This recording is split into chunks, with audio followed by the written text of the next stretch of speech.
Podemos. Bom, a gente vai continuar então, ou melhor, vai começar direito tributário. A gente fez a primeira aula sobre estudo, questões de preparação para o concurso e como esperar ou lidar com essa etapa até daqui para frente. Agora a gente vai começar a falar sobre direito tributário especificamente. Bom, tributário depende do examinador, cai entre 4 e 2 questões. Na última prova, salvo engano, caíram 6 questões. Foi uma exceção das provas anteriores, mas não é uma matéria que é tão cobrada assim na prova. Mas, considerando que ela vem crescendo de importância e com o último examinador ela caiu em 6 questões, é importante, a gente estava dando uma atenção um pouco mais atenta para esse... Uma atenção um pouco mais atenta. Puta que pariu. A gente vai dar mais atenção para essa matéria específica. Então, vamos lá. Direito tributário é um ramo de direito público que estuda a disciplina legal do tributo. Ela estuda atividade financeira, e a atividade financeira decorre da necessidade de dinheiro para a administração poder atender os fins estabelecidos na Constituição Federal, que é a melhora da qualidade de vida, que ainda vai precisar de mais dinheiro. Então, aqueles objetivos da Constituição dependem, na prática, de dinheiro para serem atendidos. Você não consegue estabelecer prestações positivas ou negativas, isso inclusive é um debate de direito constitucional, se existe de fato prestações negativas, direitos de primeira geração, em que basta a abstenção do Estado. Existe um debate sobre se de fato é necessário só a abstenção do Estado, ou o Estado precisa de fato implementar direitos mesmo de primeira geração, que é um debate que vai ser feito em constitucional e não aqui necessariamente, mas de qualquer modo, sempre o Estado precisa de dinheiro para que as coisas sejam realizadas. Não vem do nada, não sai do nada, então precisa sempre de alguma forma de dinheiro. O direito financeiro estuda como é gasto esse dinheiro. É o que estuda a lei orçamentária, as questões orçamentárias, como é que são feitas as pedaladas, como é que são feitos os gastos, ou como devem ser feitos os gastos, ou o planejamento de gastos do dinheiro arrecadado. E o direito tributário estuda como são arrecadados esse dinheiro. Então, uma entrada de dinheiro no cofre do Estado, outra como é dada a saída do dinheiro do cofre do Estado. Então, aqui são para entender as necessidades públicas. E aqui a gente tem duas questões de interesse público primário e interesse público secundário. E aqui, isso aqui a gente já começa também, porque vai falar de administrativo também depois sobre isso. Interesse primário é o interesse da coletividade, que são as necessidades públicas propriamente ditas, que é o fim maior do Estado. Percebam que essa é uma concepção liberal do Estado. É uma concepção que entende que o Estado tem um fim único, que é um fim que atende a todas as pessoas de modo equivalente. Essa não é uma perspectiva, por exemplo, de esquerda. É uma perspectiva marxista do papel do Estado, ou da construção sociológica. Porque a concepção marxista é uma concepção de que existe na sociedade uma luta de classes. Existe na sociedade uma disputa de interesses.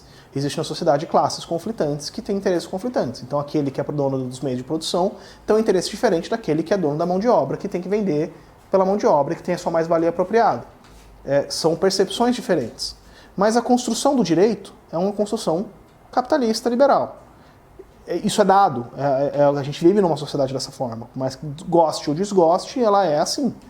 Então esta percepção, a percepção de que existe um fim maior do Estado, um bem comum, algo que vai agradar a todos, é uma percepção capitalista liberal.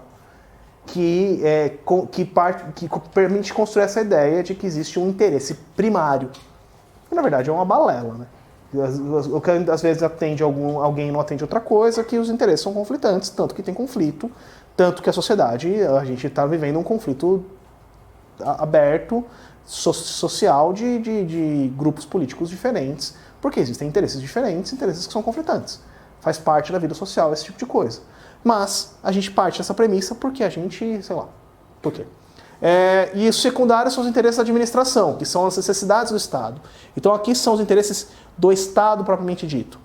Os interesses primários são os interesses da sociedade, do que é melhor para todos. E os secundários são interesses do que é melhor para o Estado. Então, por exemplo, é melhor para o Estado não fornecer um medicamento fora da lista de medicamentos. Por quê? Porque eu consigo organizar melhor o meu fornecimento de medicamentos, o meu gasto público com aquilo. Mas é melhor para a sociedade que não forneça? É outro debate. E aí seria uma outra questão a ser elaborada. Mas claramente é uma questão do que é melhor, divide o que é melhor para o Estado do que seria melhor para do que seria melhor para a sociedade como um todo. Então aqui, o procurador interpõe um recurso contra a decisão manifestamente procedente em favor do contribuinte, ou seja, afrontando o interesse público primário em prol do interesse público secundário. Isso aqui seria uma situação em que haveria um conflito entre interesses, e aí o procurador deveria, se aquilo é procedente em favor do contribuinte, deixar de recorrer para que aquilo se perfaça de uma vez. Eu acho bem polêmico esse tipo de coisa, porque aqui, na verdade, o procurador não está sendo custos legis, não está defendendo interesse de direito nenhum, ele está defendendo um lado. Eu acho muito claro isso, porque eu sou defensor e porque eu estou de um lado da situação. Então eu acho bem polêmico esse tipo de situação, mas é uma situação que a gente tem que pensar, o que a gente pode analisar essa questão de interesse primário e interesse secundário, e como isso, na verdade, é uma balela que não faz muito sentido na vida prática, né? O procurador do Estado, lá para defender o Estado, ele tem que entrar com recurso a favor do Estado. Se ele entender que não cabe o recurso, ok, mas se ele entender que cabe, mesmo que seja manifestamente, outra parte, ou alguém entenda que é manifestamente contrário, ele tem que fazer aquilo. Ah, uma coisa importante. Eu falo rápido. Eu acho que eu agora engatei uma segunda e falei muito rápido. Se eu estiver falando rápido demais, ou o que dificulta para entender, vocês me avisam que eu dou uma desacelerada. Mas em geral eu vou empolgando e vai ficando mais rápido e fica na velocidade 5 do CREL. Receitas públicas. Então é todo o capital que ingressa nos cofres públicos como valor definitivo. Nem todo ingresso é receita pública. As receitas públicas são parte do tema do direito financeiro. Então as receitas públicas podem ser qualificadas de duas formas. Segundo a doutrina alemã. A primeira que são as originárias, são aquelas obtidas pela administração pública quando explora seu próprio patrimônio. Nessa espécie não tem coerção, imperando a autonomia da vontade. A regra particular de explorar a atividade econômica, limitando-se o Estado a explorar a atividade econômica de seus bens previstos em lei. Então o que acontece aqui? O Estado tem bens que ele mesmo explora. Então, por exemplo, se eu tenho um monopólio do petróleo, vendo petróleo, é um bem que eu estou explorando, essa fonte de receita é uma fonte originária. Porque é o meu próprio bem que está sendo vendido. Se eu tenho dinheiro dinheiro em cofre, tenho dinheiro depositado e eu faço uma aplicação financeira qualquer, e essa aplicação rende, essa é uma fonte originária de gasto. Por quê? Porque ela não existe coerção. Por que não existe coerção? Porque se você for pensar bem, o imposto é tomado. Você é obrigado a pagar o imposto, você é obrigado a pagar um tributo. Você não tem uma escolha. Faz parte da vida em sociedade. Se você não pagar um tributo, é crime de sonegação, você pode ser preso. Então o Estado está tomando o seu dinheiro.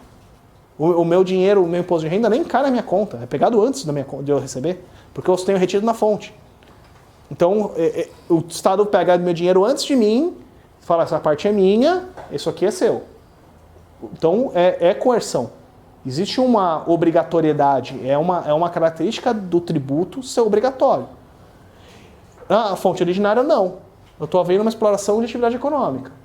Ou uma exploração de um bem econômico, ou qualquer coisa assim. Se eu tenho um bem público, eu cobro um aluguel, isso é fonte originária de recurso. Sei lá, o AMB. Eu cobro aluguel para poder usar o AMB. Aquilo lá gera uma fonte de recurso, o sambódromo, que seja. Gera uma fonte de recurso próprio pro Estado. Então é uma fonte originária. A fonte derivada é aquela que é obtida pela exploração do patrimônio de terceiro, impondo a vontade do Estado, devendo os particulares entregar parte do seu patrimônio ao Estado. E aqui é o tributo. Então eu estou tomando um dinheiro que é de terceiro. O Estado toma com coerção esse dinheiro do tributo. É por isso que ele tem limitações ao poder de tributar, é por isso que essas limitações são tratadas como direito fundamental pelo STF, é por isso que existe uma série de regras tributárias, inclusive a necessidade de lei complementar, porque o Estado está invadindo o seu patrimônio. Lembrem-se, isso é importante para vocês analisarem todos os aspectos aqui do direito. A gente vive numa sociedade capitalista liberal. Para o Pachucanes, por exemplo, que é um teórico soviético do direito, e que tem uma visão muito interessante, para ele só existe direito quando existe capitalismo. Porque o direito depende de liberdade para contratar e igualdade entre as partes, que são requisitos próprios da ordem capitalista. É só na ordem capitalista que você tem igualdade jurídica, que é a igualdade entre as partes, e você tem liberdade para contratar. São essas duas características que constroem o direito como ele é entendido como direito. Você tinha regras antes, você vai ter regras em outros regimes. Mas direito, como a gente entende como direito, é um direito que só existe na ordem capitalista. Por causa dessas duas características.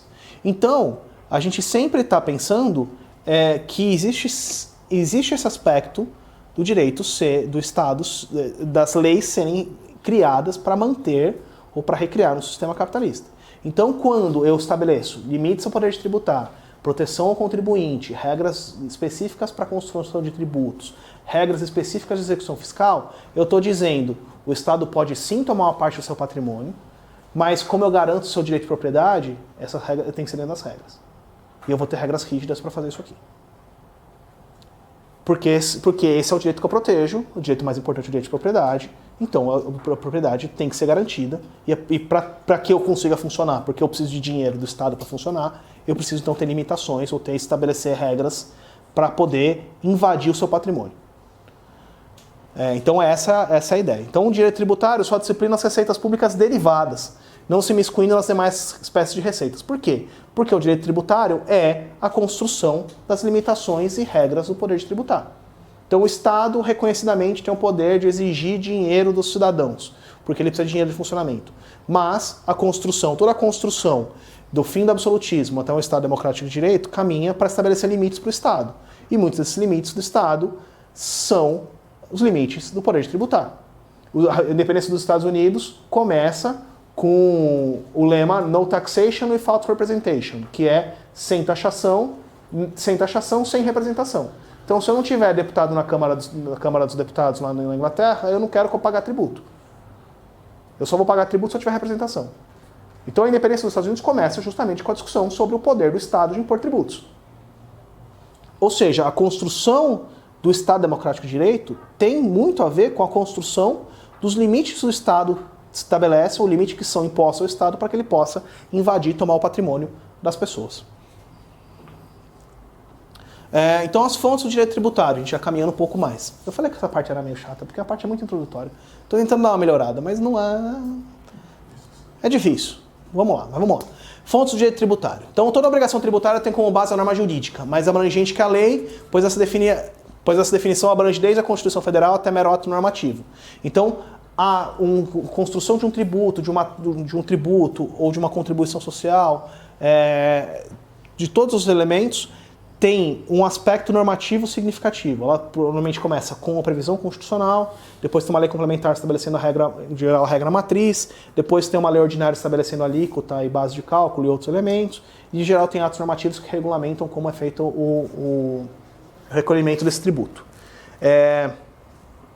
Também são aceitas a doutrina, a jurisprudência e os costumes como fontes subsidiárias, caso a lei não seja específica, mas é importante estabelecer que a princípio do direito tributário, a gente vai falar em algum momento sobre isso, não hoje, mas em algum momento, é a ideia de princípio da legalidade. A ideia de princípio da legalidade significa que eu só posso tributar se houver previsão legal. Então, a doutrina, a jurisprudência e os costumes são fontes subsidiárias desde que não signifiquem mais dever para o cidadão, ou majoração de tributos, ou maiores deveres para o cidadão.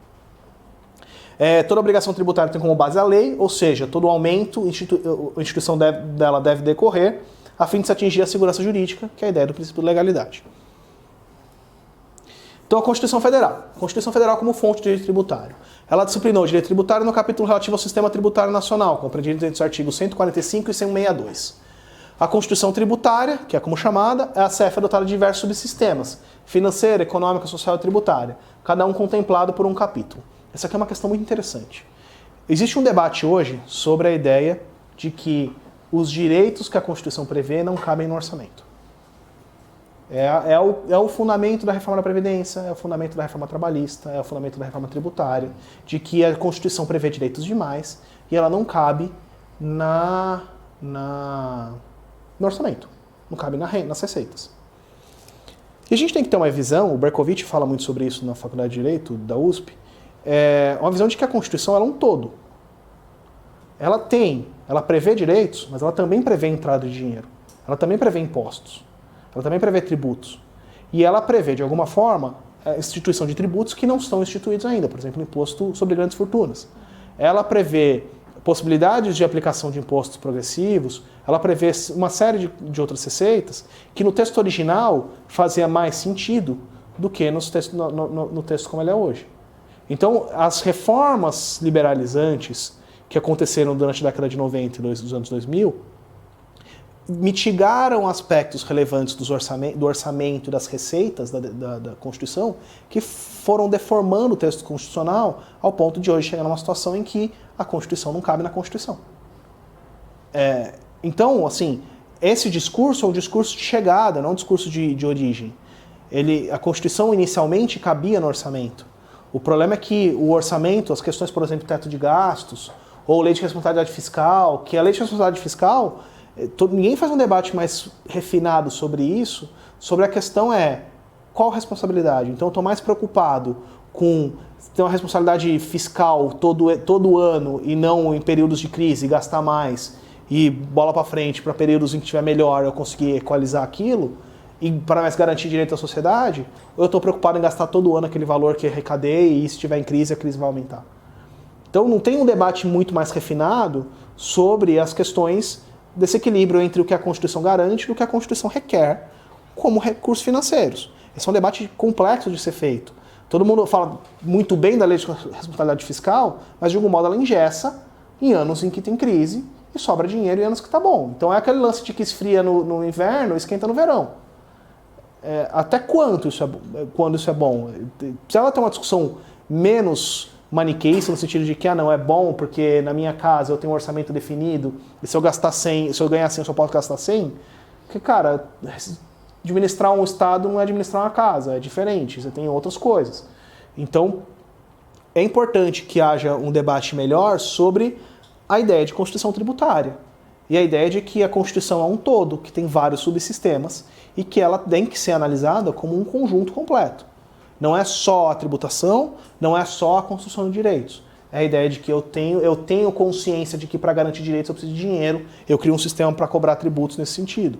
Ao mesmo tempo, eu crio um sistema para cobrar tributos nesse sentido, que o maior tributo é sobre o consumo, que é um tributo bastante regressivo. O ICMS é um tributo de alíquota única ou de alíquota específica, sem diferenciação de renda, para todos os produtos. Então é definido por produto, não por pessoa.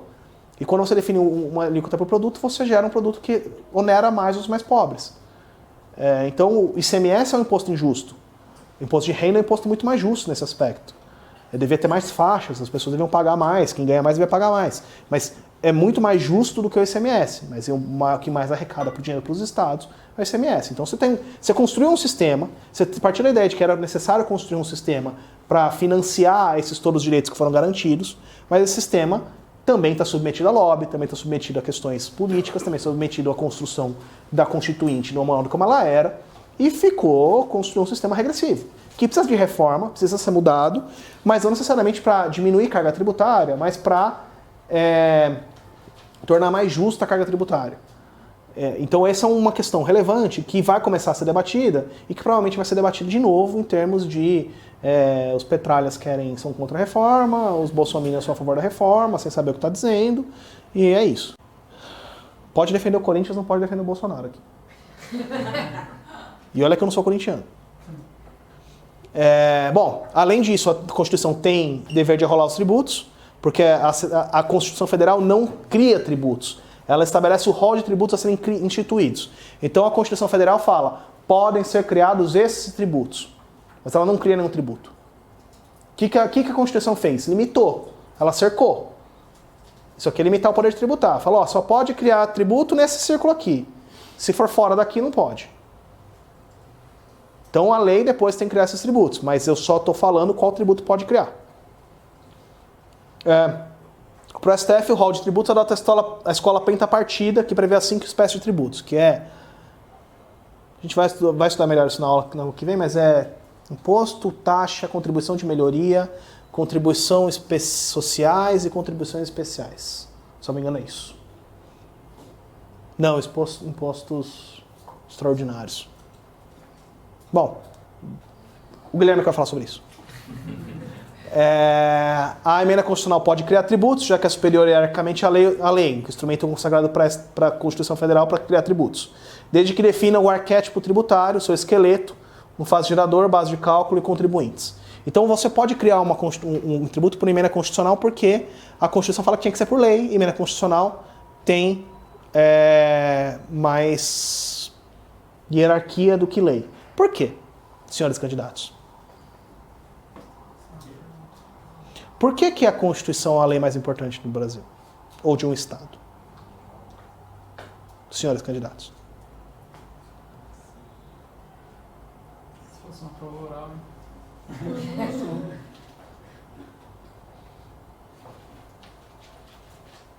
Gente, eu não vou continuar a aula enquanto ninguém falar nada.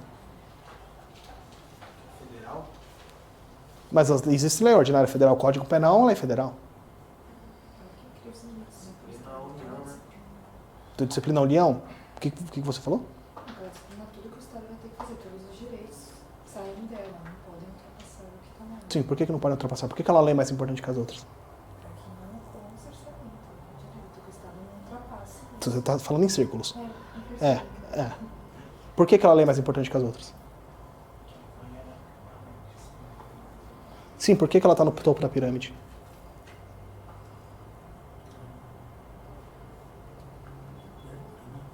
Oi? Uma lei imutável? Então, ela é imutável? Não, através de emenda, mas eu digo assim, a base da lei, a fundamentação. Sim, você está no caminho certo. Você está no caminho certo. É por aí. Mas não é exatamente só isso. Isso também é um ponto.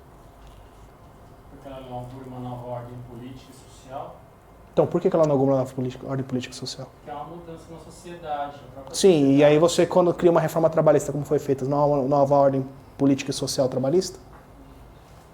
Para não ferir a dignidade da pessoa, né? Você chegou no desligar. Eu vou responder. Dignidade da pessoa humana, eu vou. Deixa pra lá. Bom, é o seguinte, essa é a questão. Existem constituições que são rígidas, semi-rígidas ou super rígidas. A nossa Constituição tem um núcleo, que é a cláusula pétrea, que não pode ser mudado. E tem um núcleo que depende de quórum de 3/5 para ser mudado. Por que ela é uma lei mais importante que as outras? Porque é mais difícil mudar a Constituição. Ela é mais difícil mudar porque é tudo isso que vocês falaram. É o fundante da ordem política e social, é o que garante a dignidade da pessoa humana, é o que garante direitos, é o que protege tudo mais. Mas ela só é tudo isso porque ela tem um núcleo duro que não pode ser mudado, que são as cláusulas pétreas, e porque ela tem um quórum diferenciado para alteração. Se ela tivesse o mesmo quórum de lei ordinária, ela seria mais uma lei. Se eu posso mudar com maioria simples do Congresso, ela é mais uma lei. Agora, como eu preciso de 2 turnos, com votação de 3/5 em cada uma das casas, com iniciativa específica para emenda constitucional e todo um caralho todo de coisas para fazer, ela é uma lei mais importante que as outras. Então, o que define a Constituição como lei mais importante é o rito da emenda e a impossibilidade de alteração por cláusula pétrea. É isso que faz a Constituição ser mais importante que as outras leis. Essa é a causa, todo o resto que vocês apontaram é consequência disso. Então não está errado, mas não é a causa. Entenderam? Então é por isso que eu posso mudar uma Constituição, eu posso criar um tributo por uma emenda constitucional? Posso. Por quê? Porque o rito é mais difícil. Se eu posso criar por maioria simples ou por maioria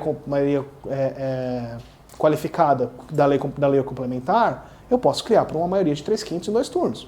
Nada impede. É que é burro. É um processo político mais difícil para conseguir o mesmo resultado. Mas, ao mesmo tempo, para revogar é mais difícil também. Então, às vezes, eu preciso proteger melhor uma lei, ou uma conquista, ou algum avanço, ou desavanço, ou reforma, e dou um caráter constitucional para isso. Tanto é uma questão relevante que, na reforma da Previdência, um dos pleitos era desconstitucionalizar a Previdência.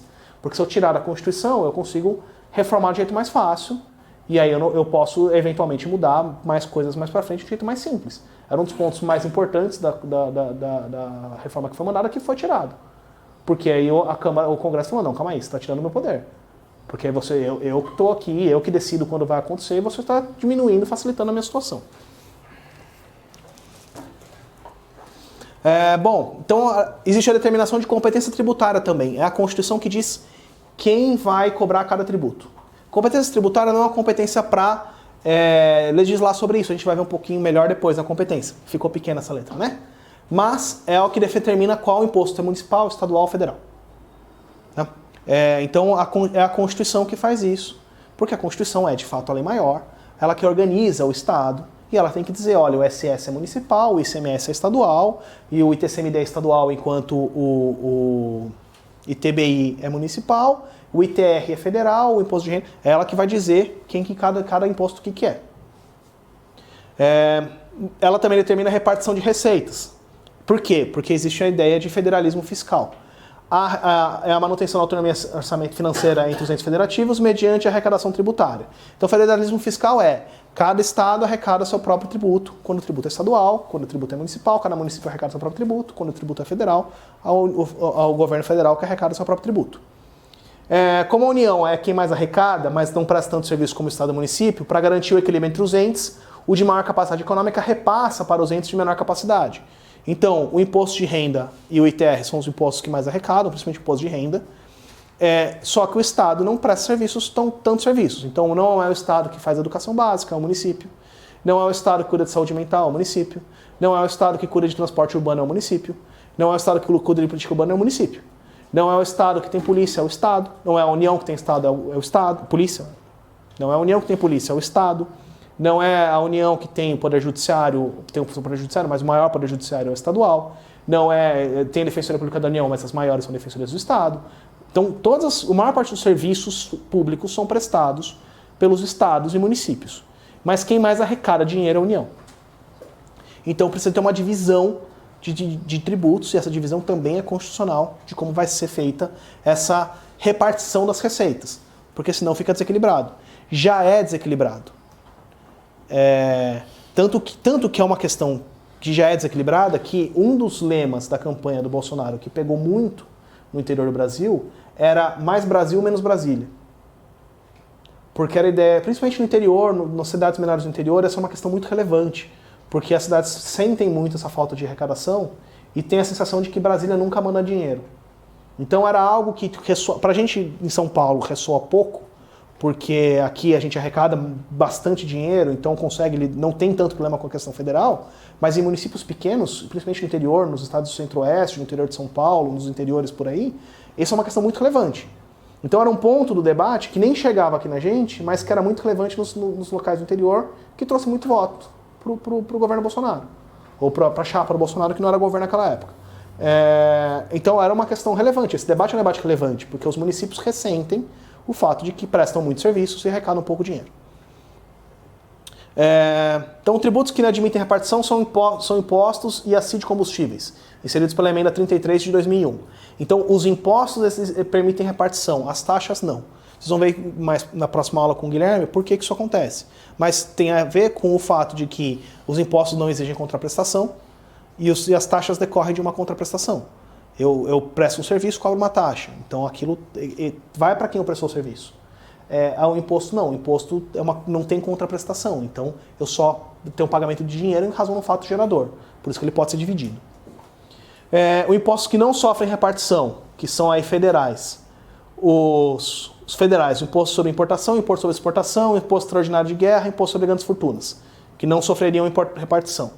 Os que repartem, imposto de renda, imposto sobre propriedade industrial, produção industrial, imposto sobre territorial rural, imposto sobre operações financeiras. Isso aqui depois eu vou mandar o slide, vocês não precisam anotar, não precisam se preocupar com isso. Impostos estaduais que não repartem, o ITCMD, que é imposto sobre transmissão, casa-mortes e doação. E que os repartem, o ICMS, que é imposto sobre circulação de mercadorias e serviços, e o IPVA, que é imposto sobre propriedade de veículo automotor. E os municipais não dividem, nenhum é repartido. IPTU, que é imposto sobre propriedade territorial urbana, ITBI, que é imposto de transmissão de bens imóveis, e ISS, que é imposto sobre serviços. Nenhum desses repartem, porque, de novo, o município é quem mais presta serviço. Então ele precisa arrecadar mais dinheiro. A emenda constitucional que suprime a repartição de receita é considerada inconstitucional, pois afronta a cláusula pétrea da forma federal. Assim é possível apenas reforçar ou aumentar a repartição de receitas. Então vamos lá. É cláusula pétrea a forma federativa, lembra? Artigo 60, parágrafo 4º. Acho que no inciso 1 ou 2 fala que a forma federativa é a cláusula pétrea. A gente sempre lembra dos direitos humanos, mas tem a forma federativa como cláusula pétrea. Tem a eleição periódica e tal. Então, se eu acabar com a repartição de receitas, ou se eu diminuir a repartição de receitas, eu estou afrontando a autonomia federativa dos entes inferiores. Eu estou afrontando a autonomia dos municípios ou do estado, porque com menos recursos eles conseguem produzir menos coisas, ou conseguem gerar menos serviços, ou conseguem financiar, ou tem que diminuir de tamanho. Então, toda vez que eu diminuo a repartição de receitas, eu atento contra a forma federativa de Estado. É por isso que qualquer emenda que diminua a repartição de receitas é inconstitucional. O STF já reconheceu isso. Entendido até aqui? Alguma dúvida? Bom, diga. Essa questão do controle da distribuição Estado, municípios. Você falou que tem, apesar que a União é a maior arrecadadora.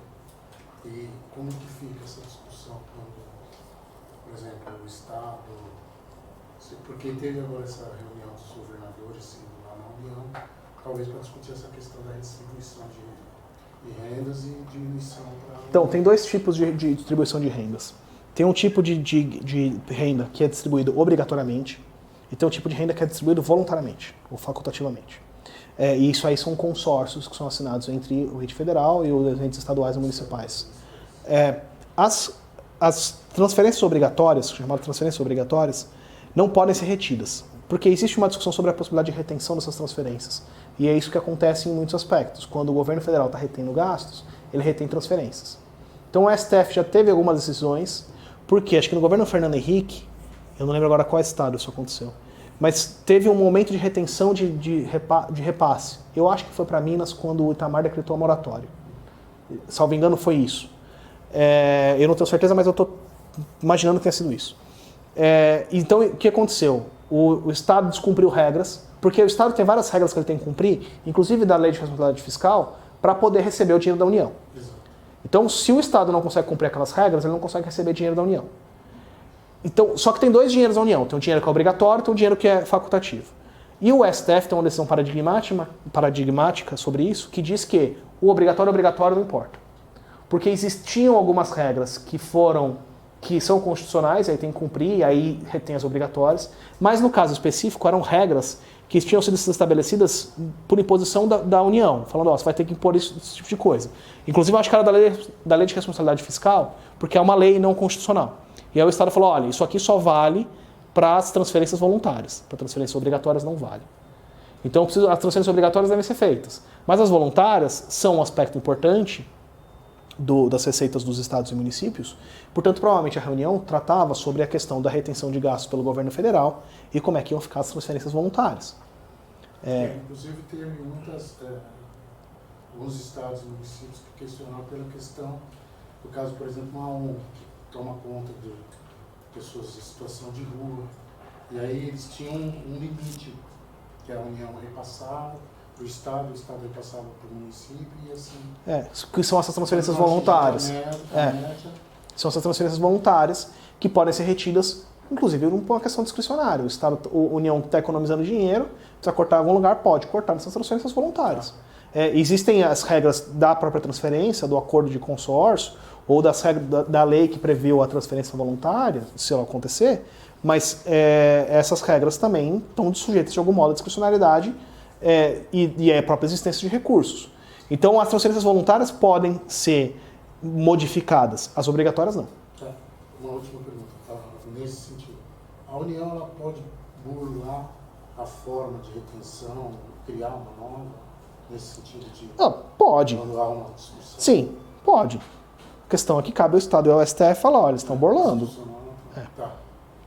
Sempre existe, a criatividade está aí, sempre existe meios criativos de burlar regras. Cabe a quem fiscaliza ou a quem determina que as regras sejam recolocadas no lugar. Obrigado. A criatividade não é limitada. Bom, as emendas constitucionais. Então, existiam as emendas constitucionais de revisão, do longínquo 93, que estava previsto na DCT, no artigo 3º, e a mais importante em matéria tributária foi a número 3. Então, a Constituição previu em 88 que depois de 5 anos ela ia ter emendas de revisão. As emendas de revisão ia ter uma reunião no Congresso Nacional, ia ter um quórum diferenciado, mais simples, iam poder fazer as emendas de revisão. Estava tudo preparado para virar parlamentarismo, porque também foi previsto o plebiscito, teve tal do plebiscito lá do parlamentarismo, da monarquia, aquela bobajada. E deu errado e o brasileiro gosta de um presidente, apesar do PSDB gostar de um parlamentarismo. Então não rolou. E é um negócio meio bizarro, assim, porque a Constituição tem aspectos parlamentaristas, claramente parlamentaristas, que era para ser feito porque faltou combinar com os russos. Faltou combinar com a população que eles tinham que votar no parlamentarismo. E não rolou. E aí é presidencialismo com um negócio meio misturado, assim, meio esquisito. Você percebe que é um negócio muito PSDBista quando o Elival faz uma defesa muito clara do parlamentarismo. O Elival era chefe da Procuradoria-Geral do Estado, professor da Faculdade de Direito daqui, e era nomeado pelo Alckmin. Né? Então, toda vez que o Alckmin era governador, ele era o chefe da Procuradoria. Então, quando o Elival é um dos maiores defensores do parlamentarismo no Brasil, você percebe que é uma questão muito tucana. Gente, eu vou falar mal de político, porque eu não tô me coitando, eu consigo, assim, eu tô tentando ser mais, mas é difícil para mim. Não é fácil. Bom, limites à emenda constitucional. Então, no artigo 60 da Constituição Federal, tem os limites formais, que é a questão da legitimidade, de quem pode propor uma emenda constitucional. Então, o presidente da República, 1/3 do Congresso Nacional, mais da metade das Assembleias Legislativas, cada uma votando com sua maioria entre os deputados, e o quórum, que são 3/5 em ambas as casas do Congresso, em 2 turnos. Tem as comissões lá específicas, tem uma porrada de coisa. Tem as limitações materiais. Oi? Tá. Tem as materiais, que são as cláusulas pétreas, no parágrafo 4º. Tem as circunstanciais, que são os momentos em que não pode haver emenda constitucional, que são o estado de sítio e estado de defesa. Isso. Então, as emendas constitucionais podem instituir tributo, definindo o fato gerador, base de cálculo e contribuinte, e pode inseriu também a COSIP, na emenda 41, e pode instituir contribuição de custeio de regime previdenciário de seus servidores. E a CPMF também, que foi por emenda constitucional. Então, aconteceu algumas por emenda constitucional. Lei. Então, a lei é aquela que se presta para regular o tributo, né? Aqui você tem 3 tipos de lei previstos na Constituição e todas têm a possibilidade de regulamentar a matéria tributária. Não há hierarquia formal entre as leis, mas tão somente hierarquia material. É o que eu dizia. Não existe uma hierarquia necessariamente formal, mas o fato da lei complementar depende de um quórum maior, então de alguma forma ela está hierarquicamente superior no aspecto material. E, na medida que a lei complementar, matérias de maior impacto e importância para a sociedade. Lei complementar, então. A lei complementar está lá, tem como objetivo, primeiro, definir os conflitos de competência.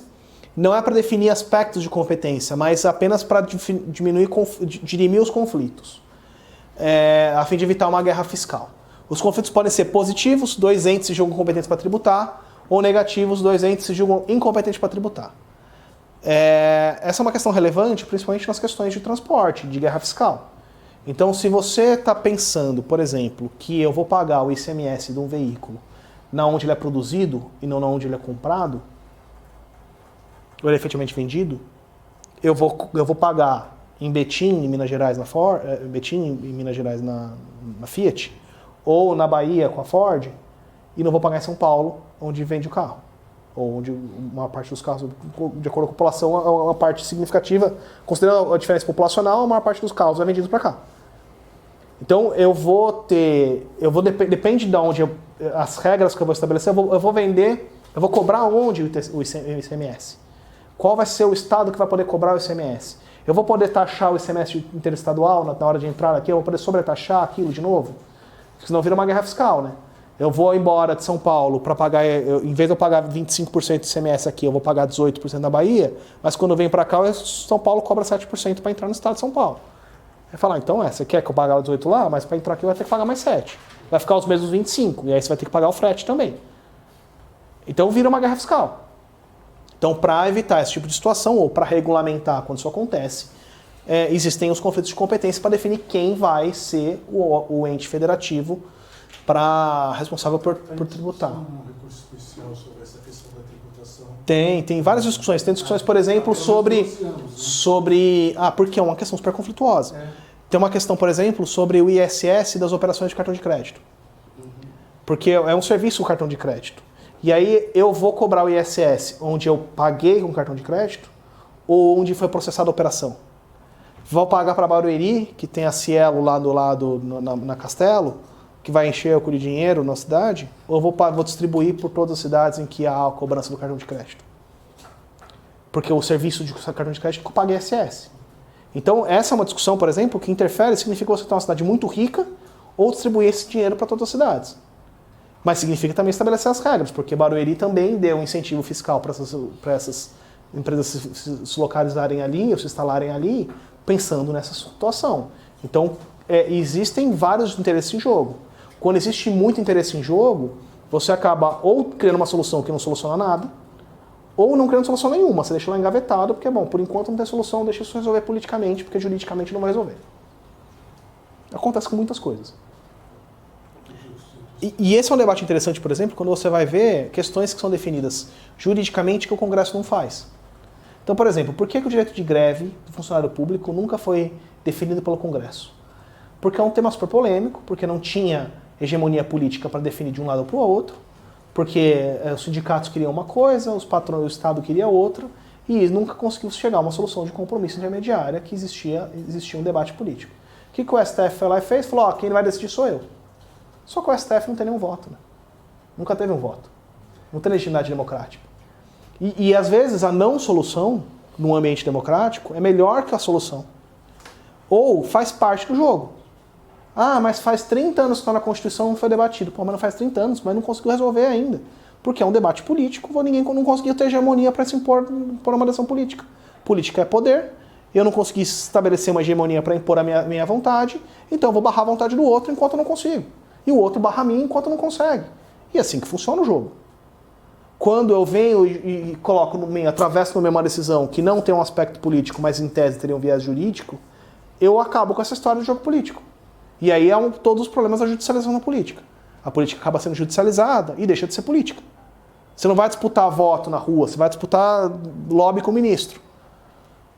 Porque eu não vou precisar votar, vou precisar de um voto, um dos 11 votos lá e não nos votos na rua, para ter mais hegemonia no Congresso. É uma questão que é um desvio da democracia ou da percepção de que o não fazer também é uma solução democrática. Ou esperar 12 anos para acontecer alguma coisa, às vezes é uma solução democrática, porque você não consegue, democraticamente, no jogo político, dar uma solução para aquilo. Faz parte da vida, faz parte do sistema. A questão é você entender e compreender que não dá para de vez em quando acelerar as coisas, o processo político é lento. Democracia demora. Então aqui, no plano lógico não é possível conflito, porque em tese é o Bobbio, né? Não existe conflito, aquelas bobagens todas. Pois o STF expressamente declara a competência de cada um. Então o STF diz, está resolvido, diz, não tem conflito. Mas, entretanto, é completamente possível, é óbvio, né? Normalmente ocorre como imposto, como um caso de uma empresa com sede em São Paulo, que realiza negócio em Piracicaba e qual é o município competente para receber ISS, que é o que eu estava dizendo sobre o cartão de crédito, por exemplo. Então é óbvio que na vida real vai ter conflito. A ideia de que existe uma completude do sistema é muito século XIX para o meu gosto. Os conflitos devem ter caráter nacional para ser resolvidos pelas leis complementares. A lei do ICMS afastou a disputa sobre tributação sobre bares e restaurantes, que é por ICMS. Então existia um debate sobre bar e restaurante paga o quê? ICMS ou ISS? É um serviço ou uma circulação de mercadoria? E aí definiram que vai pagar ICMS. E regulamentos mecanismos que garantem a livre concorrência, e a ideia é que seria tributar mais o maior que o pequeno. Então existe também na lei complementar a tarefa de criar mecanismos de livre concorrência, que às vezes significa estabelecer diferenças entre os concorrentes. Então ela regulamenta o limite constitucional do poder de tributar também. A CF limita, mas quem regula é a lei complementar. Então a lei complementar que estabelece como vão funcionar os limites ao poder de tributar. E as limitações do poder de tributar são direitos e garantias do contribuinte, tem aplicabilidade imediata, naquela divisão das normas da eficácia dos direitos constitucionais do José Afonso da Silva. E sua eficácia pode ser plena, com princípios tributários, ou contida, de imunidade subjetiva, que é a questão do José Afonso. As imunidades são fixadas na Constituição Federal, mas as regras para seu reconhecimento são dispostas no Código Tributário Nacional. Então, imunidades, isenções, tudo isso vocês vão ver com o Guilherme, que sabe direito tributário de verdade. Normas gerais em matéria tributária. Então, a maioria é regulamentada no Código Tributário Nacional, que é lei formalmente ordinária, mas que foi recepcionada materialmente como materialmente complementar. Tanto é assim que só pode ser alterada por lei complementar. E a intenção é dar uniformidade no território nacional. As linhas aqui eu tirei porque era muita coisa que não era necessário agora. Puta, ficou escrito errado lá. Esqueci de mudar. Eu usei um outro slide de modelo, esqueci de mudar contratos administrativos. Desculpa, eu preciso perguntar. Diga. Não se chateie. É porque é uma matéria que eu também estou dando uma estudada. Quando você fala em intenção das uniformidades do território nacional, existe um conflito no judiciário, por exemplo, que é RF5, tem uma linha de pensamento a qual o STJ respeitou e não nos demais estados que tentaram acompanhar. Como é que fica essa questão da uniformidade? É a questão de que o direito na vida real não é o direito da lei. O STJ está aí para dar uniformidade no entendimento, mas às vezes ele faz essas situações. Que ele adota o entendimento de um TRF, quando os outros fazem a mesma coisa, ele fala, não, os outros vocês não podem. Então não faz sentido, né? O STF tem, de alguma forma, tem que unificar entendimentos, mas ele não unifica. Então, para que serve, né? O STJ. O STF se declara Então, competente. exatamente. É super problemático lidar com essas situações, porque, em tese, um tribunal que é para dar uniformidade como o STJ deveria decidir de outra forma. Um tribunal que é para definir questões constitucionais deveria uniformizar entendimentos. Mas não é isso que é feito. O que é o Código Tributário Nacional, a ideia é de muito mais construir uma norma geral tributária, e aí eu não sei se vocês têm aquela ideia de que é uma parte geral do Código. O que é... Senhores candidatos. O que é a ideia de parte geral, por exemplo, do Código Civil? Por que existe uma parte geral no Código Civil? E uma parte especial? Por que existe uma parte geral no Código Penal e uma parte especial?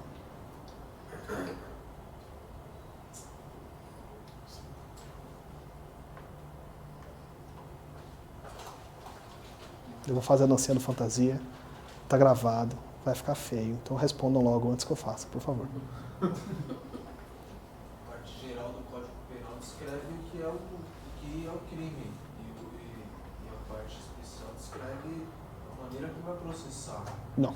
Gera os A limites. maneira que vai processar, não. Não. A maneira que são cara crime. A maneira que vai se processar no Código de Processo. Exato. A maneira que se aplica. São os limites de diretrizes que a parte especial tem que seguir, porque no Código Penal, por exemplo, às vezes aparece... Você está pensando na consequência e não na causa. Você tem... No Código Civil é mais fácil explicar isso. Você tem livros de... Como é que era o primeiro livro? Contratos, né? Contratos. Empresa. Família. Não, tem mais um. Não, direitos reais. Família. E sucessões. Sucessões é tipo Apocalipse, né? O último. Essa aí tem a causa morte. Eu sempre penso nisso quando eu penso em sucessões. E você tem a parte geral. O que é a parte geral? Isso é uma questão de doutrina alemã. Você pega tudo que existe de comum nesses todos os livros e constrói uma parte que é comum a todos. Então a parte geral, isso aqui é a parte especial, a parte geral tem lá pessoas, bens e negócios jurídicos, né?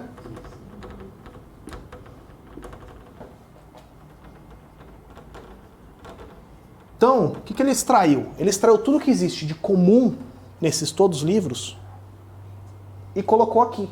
Então, tudo isso aqui vale para cada um deles. Então, eu analiso contratos mais parte geral, empresa mais parte geral, reais mais parte geral. Eu poderia não ter parte geral e detalhar cada um desses elementos dentro dos próprios livros.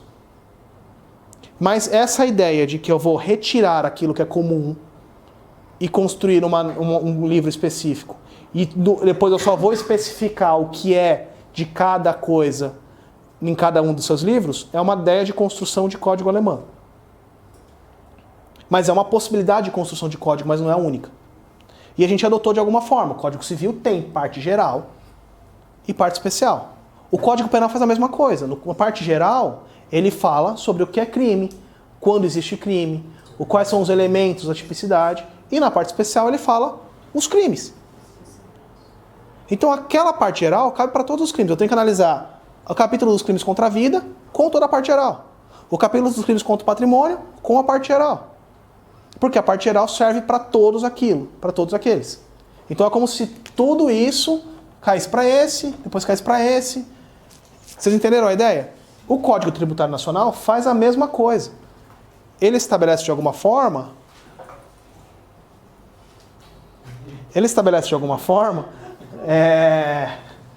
uma regra geral para todos os estados e municípios na hora de criar tributos.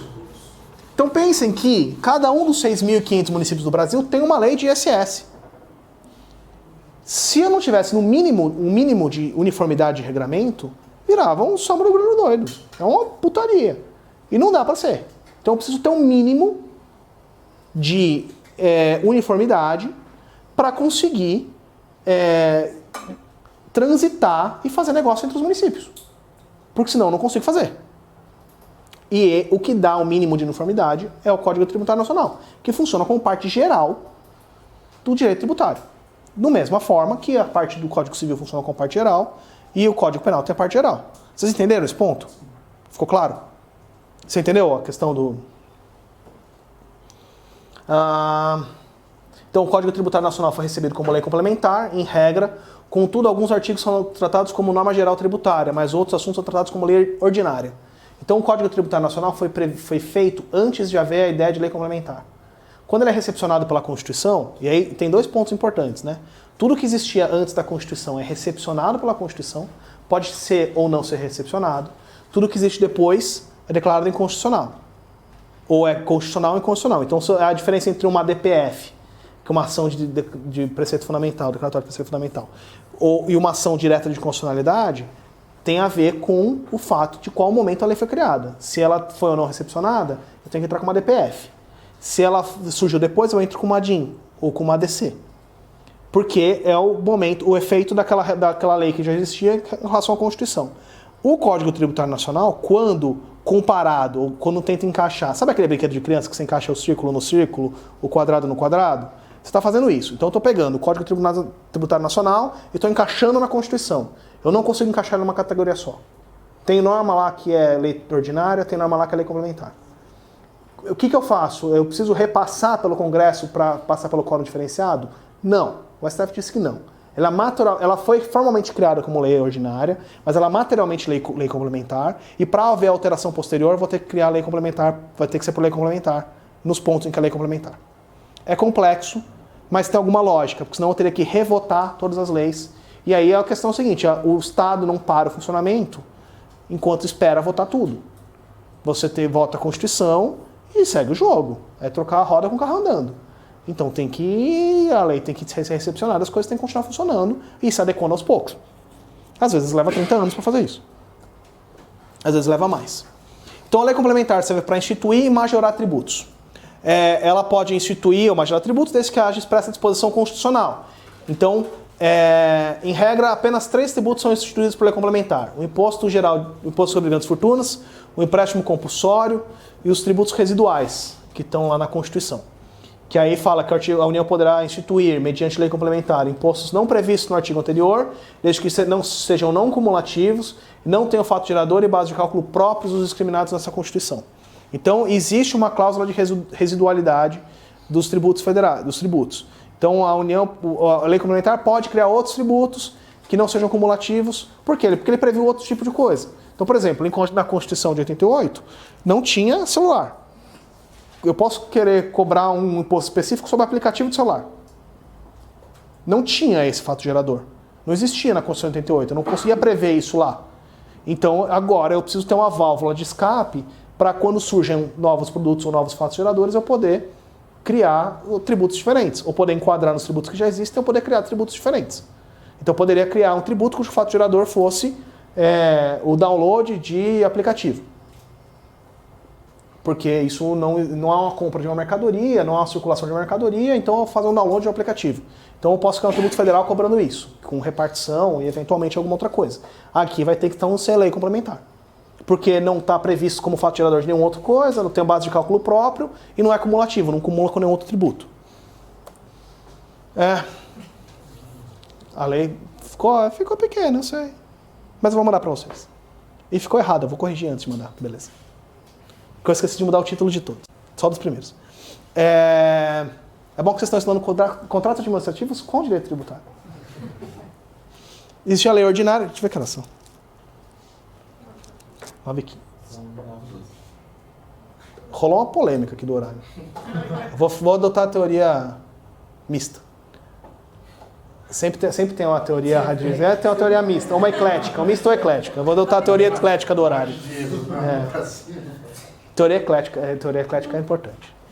Bom, então a lei ordinária é a regra que disciplina o resto da matéria tributária. Então ela vai escalonando, né? Então eu estabeleço quais tributos podem ser criados na Constituição Federal, eu crio alguns tributos por lei complementar, o resto vai para a lei ordinária. A principal função da lei ordinária em matéria tributária é instituir ou majorar tributos, exceto aqueles em que a lei complementar tem previsão expressa para fazer. O STF entende que o artigo 97 do Código Tributário Nacional é lei ordinária. O artigo 97 é o que estabelece os tributos. A lei ordinária faz a definição das alíquotas e bases de cálculo, mas a lei ordinária deve observar que a lei complementar geral diz, deve observar os mesmos critérios pela lei complementar. Então ela está limitada. Então existe uma questão materialmente hierárquica. A lei ordinária cria tributos, cria fato gerador, cria alíquota e base de cálculo, mas ela tem que seguir o que a lei complementar sobre aquele assunto diz.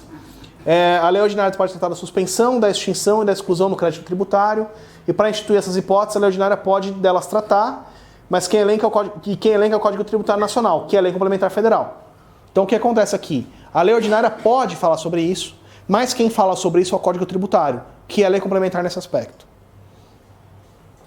O conceito disso é trazido via lei complementar, porém sua implantação se dá por via de lei ordinária. Então é aquela que a gente estava falando, que ela tem caráter de lei complementar, mas em alguns aspectos ela exerce função de lei ordinária. A aplicação de penalidades. A previsão de multa deve estar na lei. O decreto não pode criar multa, somente lei ordinária. O valor da multa pode ser via decreto, mas a previsão da multa deve estar na lei. Então se eu for criar uma multa por alguma falta de dever acessório, algum não pagamento, alguma outra coisa, eu tenho que criar por lei. O valor da multa pode ser por decreto. Aqui o artigo 97, inciso 2, do parágrafo 2º do Código Tributário Nacional diz que a atualização monetária da base de cálculo não se equipara à majoração do tributo. Então, se eu estiver corrigindo pela inflação, corrigindo o valor de alíquota, corrigindo o valor de tributo por inflação, eu não estou aumentando, eu estou corrigindo valores. Então, eu posso fazer isso por decreto, inclusive, porque eu não dependo de lei para fazer essa majoração. Então, a atualização monetária é composição de perda de poder aquisitivo da moeda em decorrência de uma inflação. Deve ser observado um índice de inflação. E é possível realizar com base na lei, mas não necessariamente precisa de base na lei. E a majoração disfarçada é a atualização monetária da base de cálculo de tributo acima dos índices de inflação. E aí tem uma súmula do STJ, que é a 160, que é proibido ao município atualizar monetariamente a base de cálculo do IPTU acima dos índices de inflação. Que o STJ falou aquilo que já era necessário falar, mas que os municípios faziam. Então, o município queria atualizar os valores de IPTU, ele queria atualizar a base de cálculo. Qual que era a questão aqui? Eu não estou atualizando os valores do IPTU, eu estou atualizando a planta de valores. Teve essa discussão em São Paulo também. Eu estou atualizando... Por que a planta de valores? Porque a planta de valores é a base de cálculo. Então, eu uso como base de cálculo o valor do imóvel no IPTU. Se eu aumentar o valor do imóvel, eu aumento o valor que eu vou arrecadar. Em tese, o cara fala, não, eu não estou aumentando o valor, eu não estou aumentando o tributo, eu estou aumentando a base de cálculo. E aí o STJ falou, não, o município não pode aumentar a base de cálculo acima da inflação. Para aumentar a base de cálculo, para modificar a planta de valores, eu vou ter que fazer isso por via de lei municipal.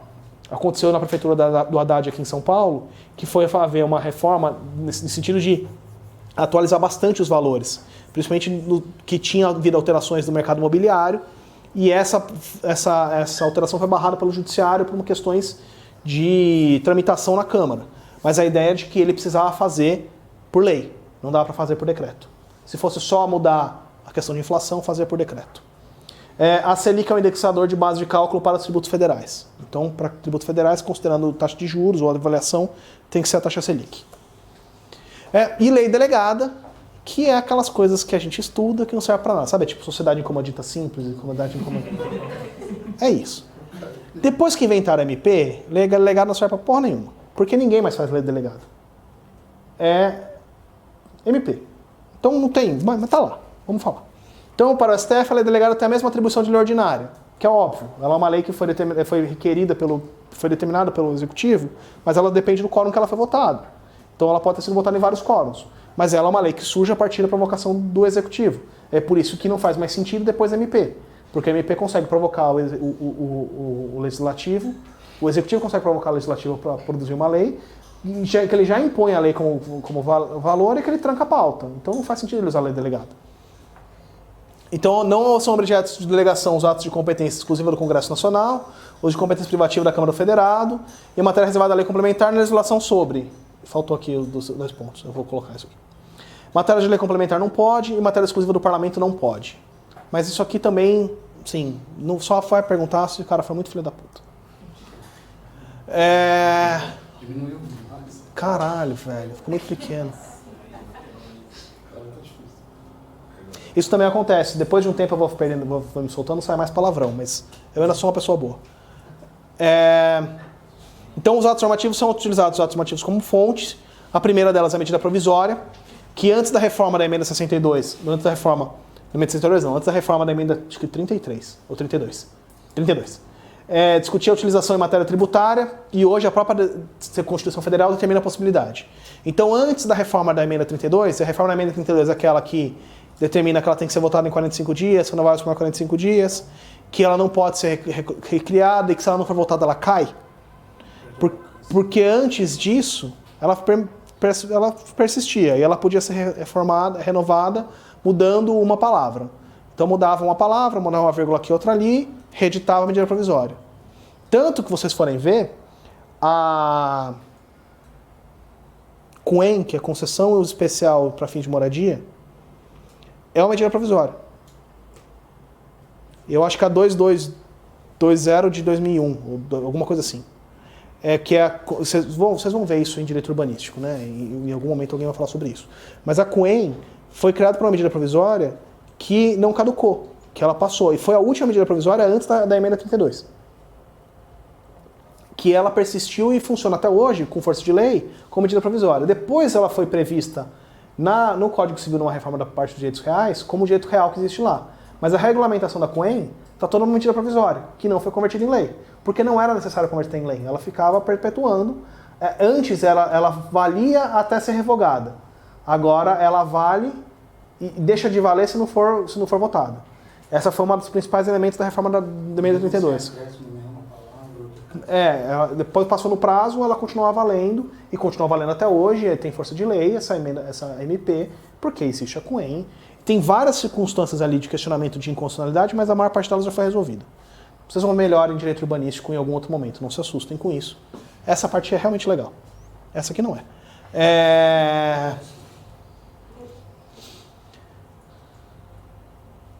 Vocês sabem que na verdade eu quero confete, né, quando eu falo isso. Mas tá bom, deixa pra lá. Vamos continuar.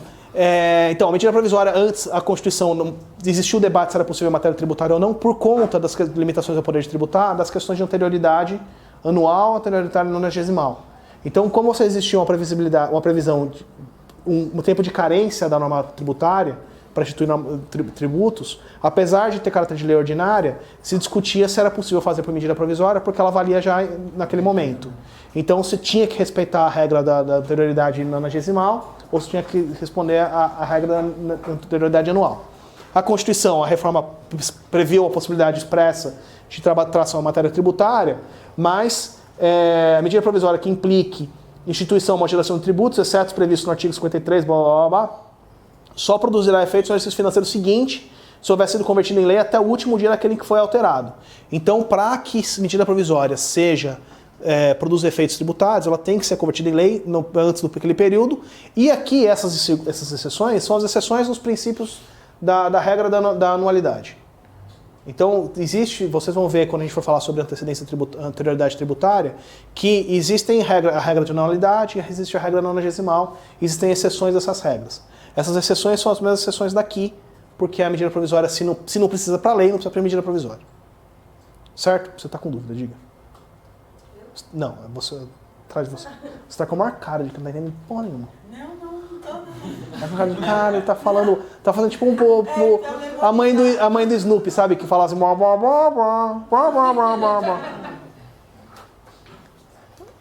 então você tá entendendo então. Então tá bom. Então pode ser instituído para instituir ou majorar tributos e tem a vedação sobre matéria reservada à lei complementar. Então a medida provisória não pode ser lei complementar. Por quê? Porque a medida provisória vira projeto de lei ordinária. Ela tem força de lei ordinária.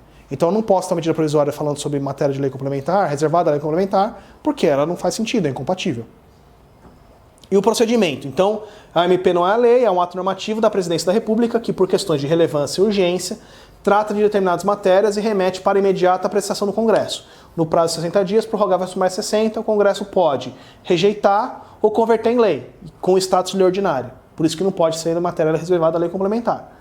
O MP pode instituir tributos a partir da emenda 32, pode majorar tributos, mas desde que esteja naquele prazo 90º. E o único imposto que o MP pode instituir na situação jurídica do Brasil é o imposto extraordinário de guerra.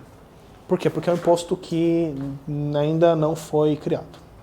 Ou do jeito que ele está, né? Porque se ele vai instituir um tributo, porque o tributo não está instituído ainda. Então, ou ele modifica um tributo que já está instituído, modifica para a lei, aí modifica ou majora, ou ele cria um tributo. O tributo que não foi criado tem o imposto sobre grandes fortunas, mas é lei complementar, e o imposto extraordinário de guerra, se tiver guerra. Tá ok? Se tiver guerra com a Venezuela.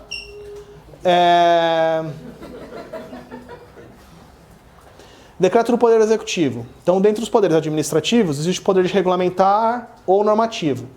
E aqui é o poder conferido aos chefes executivos para a edição de atos normativos para frear a execução de uma lei.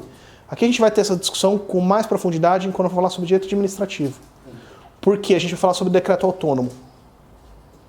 A possibilidade ou não de decreto autônomo. Eu vou dar uma pincelada aqui nesse assunto, porque a gente está aqui relevante para falar sobre isso também. Então, um decreto do Poder Executivo não extingue ou cria direitos. Ele só regulamenta uma lei que existe. Ele jamais inova na ordem jurídica. Em matéria tributária, ele pode majorar a alíquota de alguns tributos. Se tiver previsão legal, principalmente se tiver margem de tributo.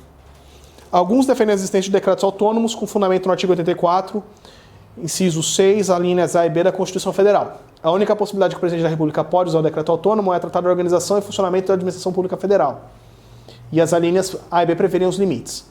Em matéria tributária, não se admite o uso de decretos autônomos, sendo apenas autorizado, dentro dos limites constitucionais, o uso de decretos regulamentares. Então, o decreto autônomo o decreto autônomo é um decreto sem previsão legal. Ele tem fundamento na própria Constituição. Então, existe um debate no direito administrativo, que a gente vai aprofundar melhor em um outro momento, sobre a possibilidade ou não desses decretos que extraem a sua validade direta da Constituição, não de uma lei. Eles não regulamentam uma lei. Eles são decretos autônomos, sem lei que os dê fundamento. Pode haver decretos autônomos pela Constituição em duas circunstâncias. Quando eu vou modificar cargo, acho que é na questão de vacância de cargo, se eu vou modificar cargo sem criar, os ministérios, e tinha uma outra circunstância que também era uma que não gerasse mais gasto. Então, se não houver mais gasto, for uma questão só de gestão administrativa, é possível fazer esses decretos sem previsão legal. De os outros casos, não é. A questão é que decretos autônomos existem em muitos países. Então, existe um debate sobre a possibilidade ou não, de acordo com a lei de acordo com a interpretação constitucional, e a ideia também de mutação constitucional, de mudar a interpretação de acordo com o tempo. O fato é, para a matéria tributária, não faz sentido. Porque para instituir ou majorar tributo, eu preciso de lei. E aqui a questão das alíquotas é uma alíquota regulamentadora da lei, porque ela prevê um máximo e um mínimo, eu estou regulamentando a alíquota. Isso acontece muito para contribuições sociais, porque é um instrumento de política econômica, então às vezes eu preciso majorar ou diminuir. Majorar ou diminuir, tá certo. Então, faz algum sentido. Resoluções do Senado Federal. Então, destinadas a estabelecer os limites de alíquotas dos impostos estaduais, ora o limite máximo, ora o mínimo, ora os dois. Devendo-se atentar à distinção, o Senado Federal não fixa alíquotas, apenas fixa os seus limites. Então, às vezes, o Senado fala, pode ser de 0 a tanto, pode ser a partir de tanto, pode ser a partir de tanto até no máximo tanto. Ou limite mínimo e máximo, ou só limite mínimo, ou só limite máximo. O IPVA é obrigatoriamente o limite mínimo. Ainda não existe, dessa forma, a lei estadual é quem fixa. Por quê? Porque existe uma guerra fiscal com o IPVA. Por isso que tem um monte de placa de Belo Horizonte em São Paulo. O ITCMD deve fixar obrigatoriamente o limite máximo da alíquota, e aqui a resolução do Senado fixa em 8%. O ICMS deve fixar obrigatoriamente o limite máximo e mínimo nas operações interestaduais e de exportação. Por quê? Porque são essas operações que geram guerra fiscal. E facultativamente fixar os limites máximos e mínimos nas operações internas dentro do próprio Estado. E aí, depende, como é facultativo, ele não fez ainda, então nos estados definem os seus próprios limites. Por que não faz isso? Porque existe uma briga de foice no escuro. A grande briga política do Brasil é essa definição de estados de repartição ou de limites máximos e mínimos de tributos, principalmente do ICMS. Então, se tem uma coisa que não existe partido e existe estado, é ICMS. Aí acabou a história de partido. O senador é do estado, não é do partido. E os convênios, que são acordos firmados nas Secretarias da Fazenda dos entes federativos para concessão de incentivos mútuos entre aqueles convencionados. Tem por escopo, por objetivo, diminuir a guerra fiscal. O STF entendeu que os convênios são exceção ao princípio da legalidade, porque é um acordo feito entre entes federativos e não uma lei. O ICMS é um imposto plurifásico, incidindo em todas as trocas que ocorrem. Caso haja autorização expressa em lei complementar, esse imposto poderá ser monofásico, como por exemplo em combustíveis ou derivados de petróleo. Isso aqui é a ideia de substituição tributária. Vocês têm alguma ideia do que é substituição tributária? Isso. Seguinte, você tem uma cadeia tributária. Então você tem A, que produz um material qualquer, ele passa para B, que passa para C, que vende para D, que é o consumidor final. Em tese, incide ICMS em cada uma dessas passagens.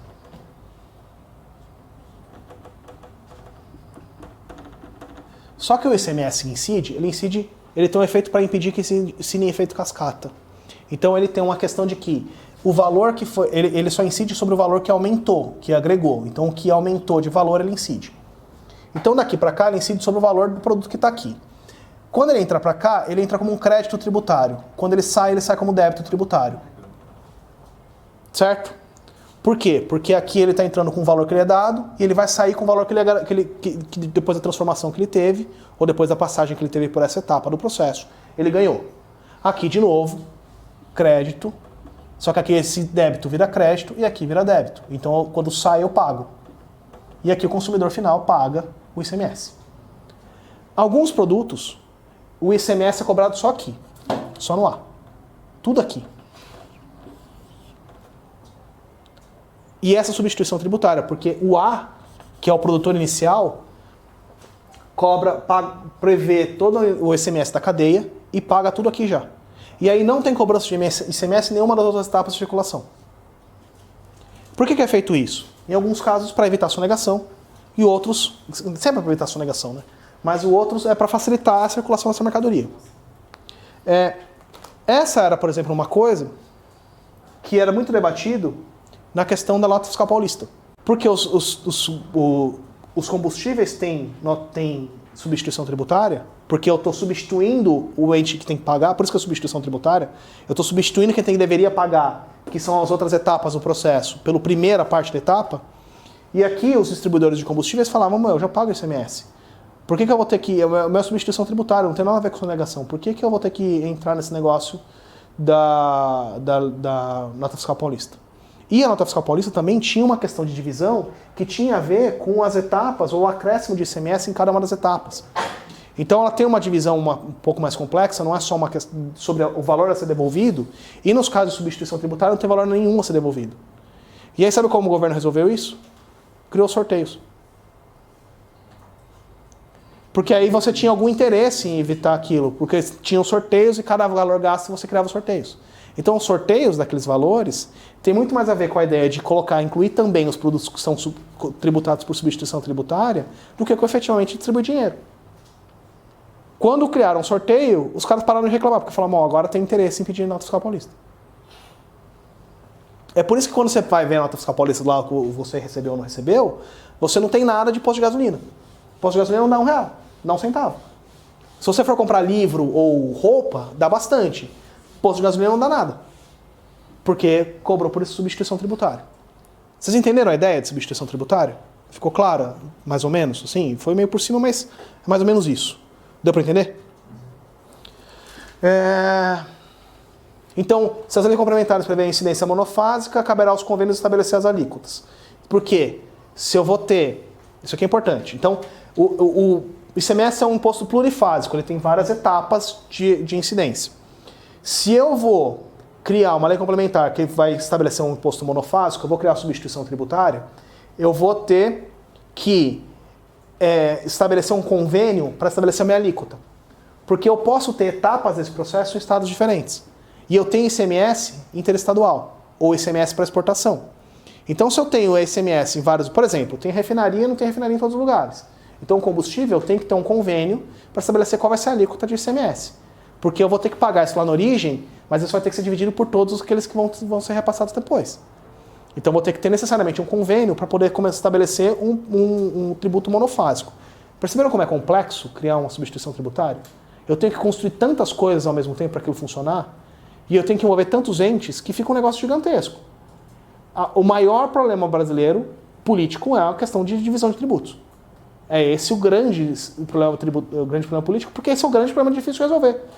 Veja, para criar um tributo, uma substituição tributária em combustível, considerando que eu tenho 7 ou 8 refinarias grandes no Brasil, eu vou ter que fazer uma lei complementar, que não é fácil passar uma lei complementar no Congresso, e vou ter que fazer um convênio com todos os estados.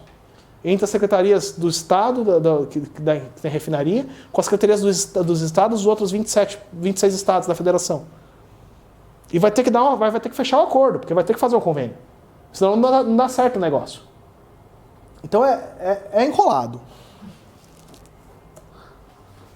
E os tratados e convenções internacionais que também prevêem algumas normas tributárias. Então os tratados e convenções internacionais revogam ou modificam a legislação tributária interna e serão observados pela que lhes sobrevenha. São utilizados como fontes para evitar a bitributação sobre renda do patrimônio oriundo de um lugar aplicado no outro, a concessão de benefícios fiscais para importação e exportação, e o final do artigo 98 dá a ideia de que o tratado internacional pode ser revogado pela lei interna em matéria tributária. Contudo, o STJ entende que o tratado internacional sobre bitributação ratificado pelo Brasil não pode ser revogado por lei brasileira posterior, em face do princípio da especialidade.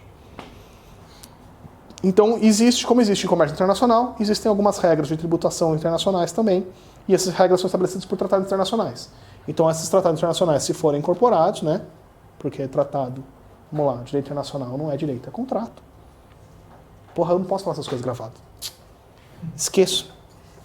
Mas é verdade, direito internacional não é direito, ou é acordo, ou é contrato, ou não é nada. Quando falar você é bobo, tá descumprindo a regra, não significa nada. Se eu não for lá jogar a bomba. E as fontes secundárias, que são os atos normativos, os tribunais administrativos, que são o CARF e o TIT, e os convênios. E eu acho que a gente acabou. Não acabou! Então, competência tributária não se confunde com a competência para legislar. Essa é a competência para instituir tributos. E toda a matéria está regulada pela Constituição Federal. A competência tributária é a capacidade para instituir tributos por meio de lei ordinária, em regra. Os conflitos são por lei complementar. Não se confunde com capacidade tributária ativa, que é a questão de quem pode cobrar o tributo. E porque a capacidade tributária ativa se dá com a fiscalização e arrecadação, e pelas regras gerais enquadram-se União, Estados, municípios, autarquias e fundações públicas. E os consórcios públicos também. Características da competência tributária. Ela é indelegável, ela não pode ser renunciada. O que é delegável é a capacidade tributária ativa para cobrar ou fiscalizar um tributo. Então eu posso delegar para uma autarquia ou para uma fundação pública ou para algum órgão específico para fiscalizar e cobrar aquele tributo, mas eu não posso delegar a competência de tributar. Isso serve para várias outras coisas na administração, essa ideia de que eu não posso delegar o direito, mas eu posso delegar um aspecto daquele direito. É intransferível, então os entes federados não podem transmitir a competência tributária entre si, ao Pacto Federativo, eu não posso fazer um acordo entre União e município e trocar um tributo. É irrenunciável, então eu não posso renunciar a uma competência tributária. A renúncia de receita é possível. Eu posso renunciar a uma receita, mas eu preciso ter uma previsão legal para isso, que é a ideia de isenção. Mas eu não posso renunciar à competência tributária. Então eu posso falar, eu não vou cobrar IPTU de casas de tamanho até 150 metros quadrados. Mas pode ser que daqui a alguns anos eu mude a lei e fale, não, agora eu vou cobrar. Não é porque eu decidi naquela lei que eu não vou cobrar daquela isenção, que eu perco o direito de cobrar tributo. E a faculdade na instituição de tributo, que é um tema controverso, que a lei de responsabilidade fiscal considera a instituição de tributos um dever, entretanto o STF, em decisão política, considerou uma faculdade, que é o caso do imposto sobre grandes fortunas. A lei de responsabilidade fiscal, quando trata sobre a questão de equilíbrio fiscal, estabelece que é um dever cobrar tributo, porque eu preciso ter equilíbrio fiscal, então eu não posso simplesmente cortar gasto, eu preciso cobrar tributo também. O STF deu um catch e falou que não precisa cobrar, é uma faculdade, não um dever. E a incaducabilidade ou imprescriptabilidade, que não se perde a competência tributária pelo decurso do tempo. Então não é porque não foi instituído imposto sobre grandes fortunas que deixou de haver a possibilidade ou a competência da União para criar um imposto sobre grandes fortunas. Certo? Acabou! Bom, gente, é isso. Agora eu volto segunda que vem. Não, segunda que vem não, acho que eu volto na quinta que vem. Então até a próxima aula.